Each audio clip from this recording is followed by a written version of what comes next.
What if I told you that your past does not control your future?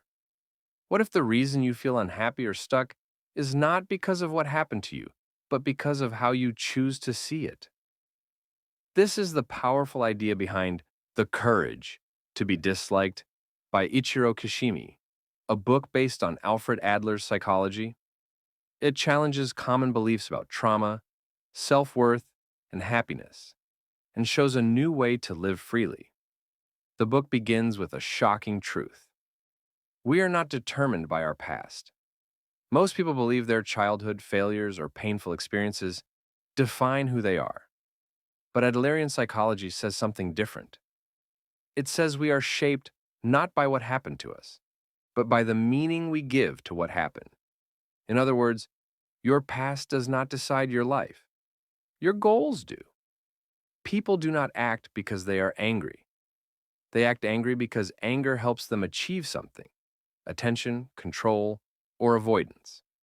This idea is called living with purpose instead of living by cause. When you understand this, you realize that you are not broken. You are choosing behaviors, often unconsciously, because they serve a purpose. And if you can choose them, you can also choose to change them. Another core lesson of the book is this: all problems are interpersonal problems. Think about it. Anxiety, stress, loneliness, low self-esteem. Almost all of them exist because of relationships with other people. We suffer because we worry about how others see us. We want to be liked, approved, and accepted.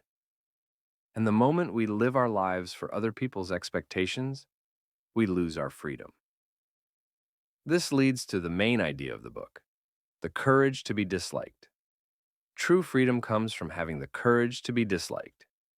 This does not mean being rude or selfish.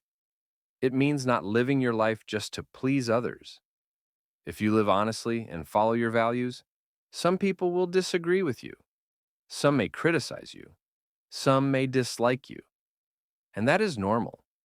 Trying to be liked by everyone is impossible and exhausting. Being disliked is often a sign that you are finally living your own life. One of the most practical lessons in the book is the separation of tasks. You must learn what is your responsibility and what is not. Your task is to act honestly and do your best. Other people's reactions are their task. You are not responsible for how others feel about your choices. When you take responsibility for other people's emotions, you give up your freedom. The moment you separate tasks, stress reduces and confidence grows. The book also explains that the desire for recognition is the root of unhappiness. We want praise, validation, and approval. But when your happiness depends on being recognized, you become weak because others control how you feel.